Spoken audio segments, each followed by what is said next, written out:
Исәнмесез, туры эфирда яңалыклар тапшыруы. Бүгінгі күн алып келген хәбәрләр белән сезне мин, Ләйсән Ханова таныштырмын. Ә хәзер төп темалар хакында кыскача. Алкоголь инспекциясы хезмәткәрләре тиздән шәһәрдә законсыз алкоголь белән сәүдә итү очраклары кимергә тиеш дип фаразлый. Ни өчен Гүзәл Шихапова ачыклады. Бүтән җирдә чокырлар. Юлчылар вәгъдәләрен үтәмәде, чаллы юлларында чокырлар кимеми.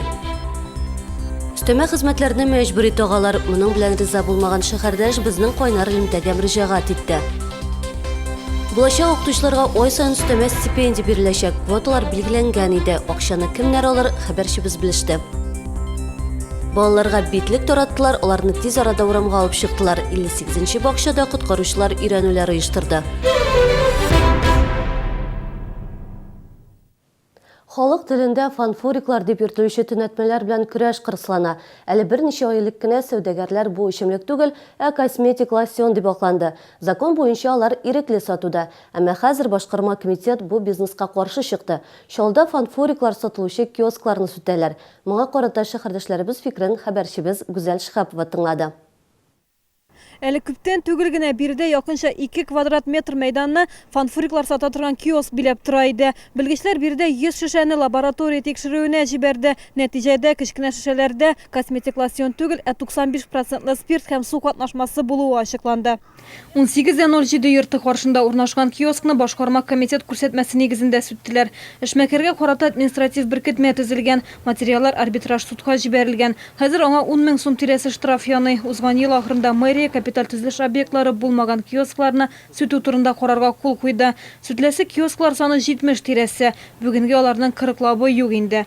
Гадәттә сатучылар косметик лосьон сатабыз дип акланса да, чынлыкта аны нәкъ менә составында спирт булган өчен алалар. Конечно, сегодня остро стоит вопрос. Бүген мондай эчемлекләр белән җитди көрәш алып барыла. Алар косметик лосьон дип аталалар, әмма составында 95% спирт, антисептикларда да шундый ук күләмдә спирт. Аларны бары тик кечкенә шешәләргә генә салалар. Хәзер алкоголь инспекциясы сәүдә урыннарында сатылучы продукцияны лабораторияда тикшерәчәк. Шәһәрдәшләр дә фанфорикларның составы шикле булу белән килешә. Законсыз киоскларны юк итүне хуплый. Изменилось? Нет этого, не смотрят дети. Киосклар балалар күз алдында тормый, гаиләләр таркалмый, сәламәтлеккә зыян килми. Кешеләр шул фанфорикларны эчеп үлә бит. В этих фанфориках ведь непонятно. Фанфорикларның составында нәрсә булуы билгесез, шуңа күрә агуланучылар да шактый. Бик насар бер кызым. Төне дә бар балалар аны, күндә дә бар балалар. Оннан соң менә бу алтынны кашан жабырлар микән? Круглая сутка анда саталар. Бала чага бузыла бит инде. Анда бала чаганың малайларына түгел, кызлары да, наверное, начардыр инде. Фанфориклар сатыла торган киоскларны сүтү буенча Чаллы иң беренчеләрдән булып эшли башлады. Хәзер бу тәҗрибәне республика күләмендә гамәлгә кертергә телиләр. Беренче утырыш 22 мартта Казанда узачак. После того, как проект... Барлык хезмәтләр тарафыннан да хупланса, документны республикада кабул итәчәкләр. Әлегә фанфориклар белән көрәш буенча федераль документ та юк, әмма республикада бу юнәлештә көрәш башланды инде. Киоскларны сүтү чыгымнарын эшмәкәрләр үзләре күтәрергә тиеш булачак. Гүзәл Шихапова, Алексей Иванов, яңалыклар. Яна шул балык башы Чаллы юлларында чокырлар кимеми. Шәһәрдәшләр зарларын редакциягә да җиткерә, халык порталына да хәбәр итә. Гәрчә бу атнада юлчылар Галиаскар Камал бульварында, Шамил Усманов урамында һәм Мәскәү проспектында ямау эшләре башкарырга вәгъдә иткән иде. Бүген без әлеге урыннарны күздән кичердек. Иң башта без Галиаскар Камал бульвары буенча үттек. Юлчылар биредә чокырларны бу атнада ямарга вәгъдә иткән иде. Бүген һава торышы үзгәрүчән, нәкъ менә шул чокырларны яшергән дә инде. Юлчылар исә биредә эшләмәгән. Дөрес, Мәскәү проспектында хәл яхшырак, тик биредә дә тишек урыннар, чокырлар бик күп. Юллар начар. Бүтән җирдә чокырлар. Нәрсә дим, ремонтларга кирәк. Видите, без бампера остался. Ямы очень глубокие. Буквально ведь в прошлом году, помните, ремонтировали дорогу? Юлның начар булуы аркасында машинага зыян килгән икән, кеше юлчылардан компенсация даулый ала. Гос буенча чокырның озынлыгы 15, киңлеге 60, тирәнлеге 5 см-дан артмаска тиеш. Бу шартлар үтәлмәгән икән, урынны фотога төшерергә юл иминлеге инспекторларын чакыртырга кирәк. Аннары инде шаһидләр күрсәтмәләре белән судка мөрәҗәгать итәсең. Шамил Усманов урамында да хәлләр куанычлы түгел. Юллар начар. Машина ватала регулярно. Регулярно стойка менять керек бізге. Ну, Усманка вообще плохая дорога. И Чулман, Московский. Быстрее бы сделали, конечно. Юлчылар көннәр җылтуны көтә күрәсең. Чаллы юлларының начар торышын бар тик шулай гына аңлатып була. Сүз уңаеннан Чаллыда агымдагы елда юлларны төзекләндерү өчен 29 миллион сум акча бүленгән. Лесенханова, Елена Камалова, Ленар Султанов, Яңалыклар. Акчаны койры балалар машинаны иминиятләштергән өчен 3000 сум, өстәмә хезмәтләр өчен яна шул кадәр. Белә торып закон бузалар. Безнең редакциягә шундый зар белән шәһәрдәшебез мөрәҗәгать итте. Ул иминият компаниясендә ОСАГО полисын рәсмиләштергә теләгән. Тик өстәмә хезмәтләрдән баш тарткач, аңа полис та бирмәгәннәр. Бүген ул иминият офисына безнең иҗат төркеме белән бергә барды. Дмитрий Абрамов иминият офисларында эшләүче агентлар белән ничек сөйләшергә икәнен яхшы белә. 2 ел элек ул хәтта компанияләрнең берсен өстәмә хезмәтләрне мәҗбүри таккан өчен судка да биргән булган. Начали навязывать дополнительные услуги. Миңа өстәмә хезмәтләрне мәҗбүри рәсмиләштергә теләделәр. Мин баш тарттым. Шуннан судка мөрәҗәгать итәргә туры килде. Суд мине хаклы дип карар чыгарды. АСКО иминият компаниясе миңа рухи зыян өчен компенсация түләде. Тик тарих бүген дә кабатлана. Ират сүзләренә караганда ул кичә иминият компаниясына мөрәҗәгать иткән. Тик аңа ОСАГО полисын рәсмиләштергә теләмәгәннәр. Моның өчен күп төрле сәбәпләр тапканнар. Бүген шәһәрдәшебез урынга безнең иҗат төркеме белән чыкты. Бу юлы башка белгечле иде. Телекамераны күргәч, полисны шунда ук рәсмиләштерделәр. Һәм әлбәттә, өстәмә хезмәтләр турында бер генә сүз дә әйтүче булмады. Вы страховаться хотите? Давайте застрахуем. Гадәти аңлашылмаучанлык. Компания менеджеры шәһәрдәшкә полис бирелмәүен нәкъ шулай дип аңлатты. Аның сүзләренә караганда тиешле планлыклар булмаган. Ә инде өстәмә хезмәтләрне мәҗбүри рәсмиләштерү имеш тарихта калган. 2 ел элек 4 агентны административ җаваплылыкка тартканнар. Хәзер бары тик закон нигезендә генә эшлиләр. Мы предлагаем эту услугу, мы делаем расчет. Без барысын да исәплибез. Башта өстәмә хезмәт белән бергә саныйбыз. Әйтик, 2000 сум нәкъ менә аның өчен дип әйтәбез. Әгәр кеше риза булмый икән, гадәти рәсмиләштерү тәкъдим итәбез. Бүген Дмитрий Абрамов үзенең хаклыгын раслады, тик ул җитди ниятдә. Намуссыз иминият агентлары белән көрәшне алга таба да дәвам итәргә җыена. Чөнки шәһәрдәшләргә өстәмә хезмәтләрне мәҗбүри рәсмиләштерү очраклары аз түгел. Лесенханова, Гүзәл Хәйбуллина, Алексей Иванов, Яңалыклар. Кичәге чыгарылышыбызда без капиталь ремонт сыйфатыннан риза булмаган шәһәрдәшебез турында сюжет күрсәткән идек. 23:05 йортында яшәүче Әниса Хазина әйтүенчә, инженерлык челтәрләрен төзекләндергән вакытта сантехниклар бедрәфтәге торбага зыян китерә. Хәзер шәһәрдәш авылда яшәргә мәҗбүр. Ул торбаны бушлай алыштыруларын тели. Материал эфирга чыкканнан соң безнең белән торак инспекциясе хезмәткәрләре элемтәгә керде. Белгечләр якын арада идарә итүче оешма белән берлектә фатирда ремонт үтәлешен тикшерәчәк. Чаллыда яшәүче өлкәннәр капиталь төзекләндерү өчен һаман да түли. Чөнки Татарстанда бүген дә тиешле карар кабул ителмәгән. Исегезгә төшерәм, Россия президенты Владимир Путин агымдагы елның 1 январында 70 яшьтән өлкәннәргә капиталь төзекләндерү өчен 50% ташлама бирү турындагы указга кул куйды. Яше 80ннән артканнар бу хезмәт өчен түләүдән тулысынча азат ителә. Төбәкләр бу хакта карарны мөстәкыйль кабул итәргә тиеш. Ташламалар бездә булырмы? Мәсьәлә март ахырына кадәр хәл ителергә тиеш. Устанавливаются льготы, да. Карар кабул ителгән очракта пенсионерларга 200 сумнан алып 500 сумга кадәр ташламалар каралган. Гадәттә алар капиталь төзекләндерү өчен шул кадәр түли. Бу акча капиталь ремонт фондына китә. Пенсионерлар үзләре капиталь ремонт өчен түләмәсә дә, фатирларын мирас итеп калдыралар бит. Әлфия Кагугина Дәүләт Думасына сайлауларда катнашачак. Ул алдан тавыш бирүдә катнашу өчен документларын тапшырды. Исегезгә төшерәм, сайлаулар быел сентябрь аенда булачак. Бүгенге көндә оештыру комитеты 27 кандидатны теркәде инде. Алдан тавыш бирү 22 майда үтәчәк. Бу көнне барлыгы 500дән артык участок ачылырга тиеш. Сайлаучылар бер юлы берничә кандидат өчен тавыш бирү мөмкинлегенә ия.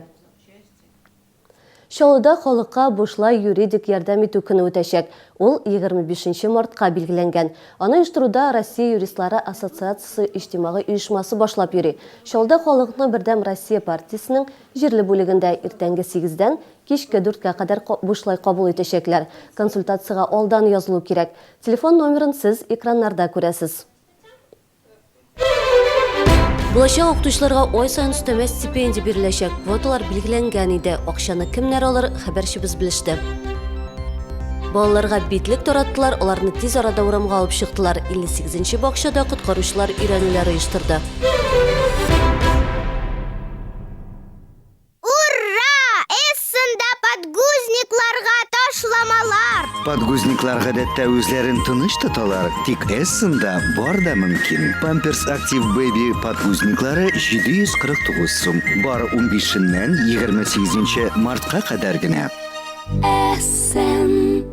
Мы в Литай дорожим каждым вашим радостным моментом. Поэтому Литай предоставляет всем подключившим телевидение, интернет, телефонию скидку на 3 года, чтобы радостные моменты длились как можно дольше. Подробности по телефону 843 72.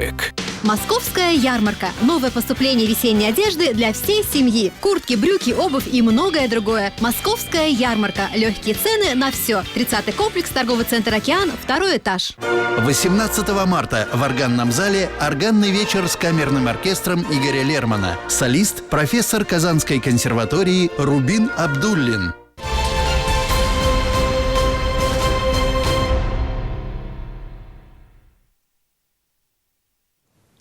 Сіз туры эфирда яңалыклар тапшыруын карыйсыз, біз дәвам итәбез. Бүген Татар китапханәсендә Рәзинә Мөхиярның «Асылыма кайтам» китабын тәкъдим иттеләр. Бу шагыйрәнең 9-нчы җыентыгы. Ул соңгы елларда язылган дини, фәлсәфи шигырьләрдән тора. Очрашуда татар мәктәпләре укучылары, җирле каләм ияләре, автор үзе катнашты. Балалар аның шигырьләрен укыды. Шигърият кичәсеннән тулы репортажны киләсе атнада кыйбла тапшыруында карарга мөмкин булачак. Үзәк китапханә балаларны китап укырга чакыра. Шалда китаплар атналыгы башланды. Шул уңайдан библиотекада кызыклы кичә оештырдылар. Яшь буын белән очрашуга язучылар Факил Сафин, Вера Хамидуллина, Елена Степанова килде. Үзәк китапханәдә мондый бәйрәм ел сайын уздырыла. Ул балаларда кичкенәдән үк әдәбиятка мәхәббәт тәрбияләүне күздә тота. Китапны бик яраталар. Әтиәйләр, укытучылар, тәрбиячеләр безнең һәр шагыйрьне әгәр дә балаларны китапка юнәлтсәләр, алар китаплар аша начарлыкны, әшәкелекне, явызлыкны, мәрхәмәтлелекне белеп үсәләр. Татарстанда юллама буенча укучы 2 студент өстәмә стипендияга ия булачак. Яңалык булачак педагогларга кагыла. Стипендия күләме 15 мең сум. Ул ай сайын биреләчәк. Белгечләр кулларына диплом алгач, үз районнары мәктәбендә 5 ел эшләргә тиеш була. Татарстан буенча квота билгеләнгән инде. Тукай районына әйтик 5 урын бирелгән. Теманы хәбәрчебез Илсия Вәлиуллина дәвам итә. Гласных звуков сколько? Кнез урта мәктәбенең 1-нче сыйныфында рус теле дәресе бара. Бүген алар сүзләрне ижеккә аерырга өйрәнә. Үскәч кем булырга дигән сорауга җавапны алар күптән әзерләп куйган. Я хочу, когда вырасту, стать банкиром, потому что они зарабатывают много денег. Когда я вырасту, я стану парикмахершей, потому что я умею делать косички. 1-нче сыйныф укучыларының берсе дә укытучы һөнәрен сайламаган. Ул мәктәпләренә нәкъ менә укытучылар җитми. Шуны истә тотып, ел сайын муниципаль берәмлекләр югары уку йортларында уку өчен юллама бирә. Яңа уку елыннан башлап Татарстанда юллама буенча укучы 2 студентка өстәмә стипендия дә биреләчәк. Бу педагогия белгечлеге алучы студентларга кагыла. Стипендия күләме 15 мең сум. Ул ай сайын түләнәчәк. Тик бер шарт бар. Диплом алгач белгечләр үз районнары мәктәбендә 5 ел эшләргә тиеш. Узган ел безнең 4 11 классын тәмамлаган укучыбыз педагогика буенча укырга керделәр. Быел инде 5 квота буенча чыгарылыш классы укучысы планлаштыра. Безнең мәктәпләрдә бүгенге көндә үзебезнең кадрларның кайтуын телим. Мәктәп директорлары да шул юнәлештә эшләр, коллективлар эшләр. Инде бер 80% мәктәптәге педагогик кадрлар, алар безнең үзебезнең район укучылары. Муниципаль берәмлекләр юллама бирү өчен яшьләр исемлеген җыйганда аларның өлгерешләренә, максатчан булуларына һәм җәмәгать эшләрендә актив катнашуларына игътибар итә. Татарстан мәгариф һәм фән министрлыгы әлеге проектны Татарстан президенты ярдәме белән гамәлгә ашыра. Соңгы елларда укытучылар саны җитешми, бу укытучылар кытлык кичерәдер соңга әйткәндә. Безнең мәктәптә соңгы елларда химия укытучысына кытлык. Бүгенге көндә безнең коллективның яртысы безнең мәктәп чыгарылыш укучылары. Бездә әле шулай математика, инглиз телләренә дә укытучылар җитми һәм шунлыктан быел безнең бер чыгарылыш класс укучыбыз математика фәнен алырга уйлады. Минем укытучы булырга теләгем бар. Шуңа күрә мин укытучы, математика укытучысы буласым килә. Математика миңа бик ошый. Бүгінгі күнде мектепте білім беруші оқытушылардың яртысы шушы мектеп оқушылары. Быйыл да еш білгіш ішке қайтқан. Коллектив встретил очень хорошо, очень дружелюбный коллектив. Коллектив яхшы қаршы алды. Балаларны бик яратам. Мында эшләү бик ошый. Бию аэробиксы түгәрәк алып барам. Балалар бадминтон белән шөгыльләнә. Сәламәт яшәүне пропагандалыйбыз. Районда рейтинг буенча беренче урында барабыз. Тукай районында Кенез урта мәктәбеннән тыш Новотроицк, Күскәй, Кечешилне авыл җирлекләрендә дә башлангыч сыйныф укытучылары әзерләнәчәк. Илсия Валюлина, Алексей Иванов, Ленар Султанов, яңалыклар. Мәктәпләрдә язгы каникуллар башлана. Яллар 21 марттан 29-на кадәр дәвам итәчәк. Бу вакытта балаларга карата аеруча игътибарлы булу сорала. Каникуллар дәвамында һава торышы үзгәреп торырга мөмкин дип кисәтә синоптиклар. Инде киләсе атнада көннәр җылыта башларга мөмкин. Боз өслеге дә ышанычсыз. Кичә сутмалар буенча дәүләт инспекторлары балаларга сулыклар янында йөрмәскә кирәклеген тагын бер кат искәртә. Ата-аналар безнең эштә булып, алар үзләренә генә калачаклар. Шуңа күрә аларга да ата-аналары кисәтүләр ясасыннар, йөрәтсеннәр, без су ягына төшмәсеннәр өчен. Республикада гадәттән тыш хәлләр министрлыгы ышаныч телефонының номеры үзгәрде. Ул экраннарда күрсәтелгән. Әлеге телефон буенча шылтыратып, коткаручылар эшендә булган җитешсезлекләр яки хаталар турында хәбәр итәргә һәм белгечләрдән консультация алырга мөмкин. Телефон номерына тәүлек әйләнәсе шалтыратырга мөмкин. Янгын беркемне дә аяп тормый. Бүген 58-нче балалар бакчасында гадәттән тыш хәл турында хәбәр иттеләр. Тәрбиячеләр тиз арада балаларга битлекләр таратты. Аларны урамга алып чыкты. Бәхеткә янгын өчен булмады. Бакчада коткаручылар чираттагы өйрәнүләрен оештырды. Янгын сүндерүчеләр уйдырмасы буенча балалар бакчасының бер бүлмәсендә янгын чыккан. Хезмәткәрләр хәвеф кнопкасына баса. Барлык төркемнәрдә дә балаларны тиз генә киендерә башладылар. Һәр бала саклану битлеге алды. Бернинди ыгы-зыгы булмады. Барысы бердәм булып чыгу юлына атлады. Мондый төрдәге эвакуация күнекмәләрен барлык мәктәпләрдә дә һәм балалар бакчаларында да уздыралар. Язгы каникул алдыннан бу бигрәк тә актуаль. Трудности силы возраста, то есть Авырлыклар балаларның яшенә карап үзгәрә, алар югалып кала. Чөнки янгын турында көчле тавыш белән хәбәр ителә. Куркып та калалар. Балаларның үзләрен ничек тотуы нигездә тәрбиячеләргә бәйле. Һәр бала өчен тәрбияче җавап бирә, шуңа күрә озакка сузарга ярамый. Бигрәк тә ашыгыч вакытта киенергә вакытта булмаска мөмкин. Өйрәнүләр генә үткәргәнгә бу юлы тәрбиячеләр балаларны киендерү өчен вакытны күбрәк сарыф итте. Иң мөһиме балалар сәламәтлеге. Группа номер 2, детей в наличии 21. Өйрәнүләр күрсәтүенчә тәрбиячеләр янгын вакытында үзләрен ничек тотарга кирәклеген белә. Балалар без аларның үзләреннән сорадык. Тиз генә киенергә, чыгарга. Пожар булса, тиз генә керергә дә группа маскаларны алышырга. Тирәккәй балалар бакчасында мондый өйрәнүләрне елга 2 тапкыр уздыралар. Янгын сигнализациясын махсус оешма тикшереп тора. Бүген аны янгын күзәтчелеге дә карады. Барсында саклык маскалары бар. Алар ул маскаларны куллану өчен һәр вакыт алырга җайлы, уңайлы урында тора. Балаларның хәрәкәтләрен, олыларның хәрәкәтләрен, өлкәннәрнең хәрәкәтләрендә автоматик рәвештә эшләрлек итеп эшләргә тырышабыз. 5 минут 15 секунд эчендә 190 бала һәм хезмәткәрне эвакуацияләделәр. Коткаручылар әйтүенчә тиешле нормага сыештылар. Бүгенге өйрәнүләрдә барлык тәрбиячеләр дә янгын куркынычсызлыгы буенча белешмәлекләр алды. Алар алга таба да балаларга янгын вакытында үз-үзләрен дөрес тоту кагыйдәләрен аңлатырга тиеш. Илсия Валюлина, Елена Камалова, яңалыклар. Шәһәрнең талантлы балаларын ничек читкә җибәрмәскә? Әлеге сорауга бүген педагогия университетында узган сессияда җавап эзләделәр. Очрашуда фәнни хезмәткәрләр, хакимият белгечләре, эш белән тәэмин итүчеләр катнашты. Чара республикада 2020 елга кадәр талантларны үстерү программасы кысаларында узды. Иң мөһиме безнең өчен университет өчен шушы эшләрне башкару өчен нинди фәнни эзләнүләр алып барырга кирәк. Фәнни эзләнүләр нигезендә нинди методикалар язарга кирәк, нинди практикалар язарга кирәк, нинди программалар язарга кирәк, нинди адымнар ясарга кирәк дигән әйбер ул безгә карата кагыла.